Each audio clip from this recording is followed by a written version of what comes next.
오늘은 주님 공연 후 금요일입니다. 요한 1서인 오늘 일독서인 요한 1서의 대목에는 물과 피를 통하여 세상에 오신 예수 그리스도라는 구절이 나옵니다. 이 구절은 요한복음 19장에 나오는 군사 하나가 창으로 그분의 옆구리를 찔렀다. 그러자 곧 피와 물이 흘러나왔다 하는 구절을 떠오르게 합니다. 요한 사도는 물만이 아니라 물과 피로써 오신 것임을 강조합니다. 물만이라고 할 때는 세례자 요한의 세례, 곧 정결례에 가까운 씻는 일을 연상하게 합니다. 여전히 구약에 속하는 예식입니다. 그에 비해 물과 피라고 하면 세례 성사와 성체 성사를 떠올릴 수 있습니다. 우리 그리스도인의 세례는 씻는 일, 곧 죄의 용서와 회개뿐만 아니라 새로운 삶을 살아가게 하는 새로운 탄생입니다. 이 탄생은 예수 그리스도의 십자가상 죽음과 부활로 얻어진 것입니다. 그래서 요한 사도는 물과 피라는 말을 강조하고 있는 것입니다.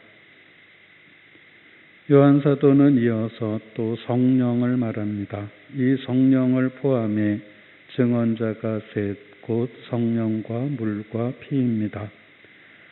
세례 성사와 성체 성사는 외적인 요소입니다. 이에 비해 성령은 이미 내 안에 계신 분으로 나의 삶을 변화시키는 힘입니다.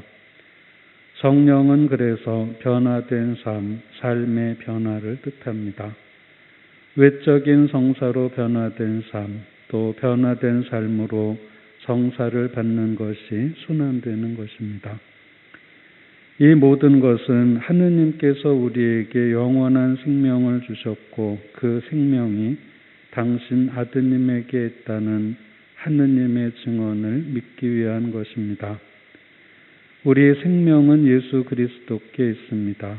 예수 그리스도께서 서로 사랑하여라 하신 새 계명 안에 우리의 생명이 있고 너희는 나를 기억하여 이를 행하여라 하시며 제정하신 성체 성사 안에 우리의 생명이 있습니다.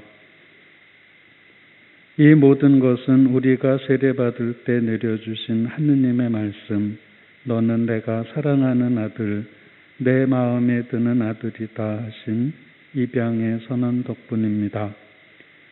하느님께서는 우리에게 무상으로 한없는 은총을 베푸시어 우리를 당신 자녀로 삼아주셨는데 이것은 모두 당신 아드님이신 예수 그리스도를 통하여 이루신 것입니다. 예수 그리스도 안에 우리의 생명이 있습니다. 오늘 복음은 예수님께서 나병 환자를 치유하신 기적을 전합니다. 이번 주간 복음은 기적과 연관된 복음 대목이 많습니다. 지난 화요일에는 5,000명을 먹이신 빵을 많게 하신 기적 이야기를 들었고 수요일에는 물 위를 걸으신 풍랑을 멈추심의 기적을 들었습니다. 오늘 복음에서는 나병 환자를 고치신 기적 이야기를 우리가 들었습니다. 예수님의 기적 이야기가 복음서에 실린 이유는 예수님의 말씀이 믿을 만하다는 증거로 사용하기 위해서입니다. 이토록 능력이 있으신 분이니 그분의 말씀이 더 믿을 만하지 않겠느냐 하는 것입니다. 그런데 예수님께서는 이처럼 기적의 능력이 있으시면서도 또한 인간적으로 따뜻한 마음을 가지고 계십니다. 5,000명을 먹이실 때는 목자 없는 양들 같은 군중을 가엾이 여기셨고 물 위를 걸으실 때는 풍랑에 시달리는 제자들을 도와주시기 위해 몸소 제자들을 찾아가기 위함이었습니다. 오늘 복음에서도 예수님께서는 나병 환자의 소원을 들어주십니다. 오늘 복음에서 예수님께서는 사제에게 가서 내 몸을 보이고 모세가 명령한 대로 내가 깨끗해진 것에 대한 예물을 바쳐 그들에게 증거가 되게 하여라 하고 말씀하십니다. 이것은 나병에 대한 율법 규정 때문입니다. 레위기에 따르면 악성 피부병에 걸린 사람은 나병인지 아닌지를 사제에게 확인받고 나병일 경우에는 마을에서 떠나 공동체에서 격리된 생활을 해야 했습니다. 혹시 병이 났더라도 사제의 확인과 판정을 받아야 공동체로 돌아올 수 있었습니다.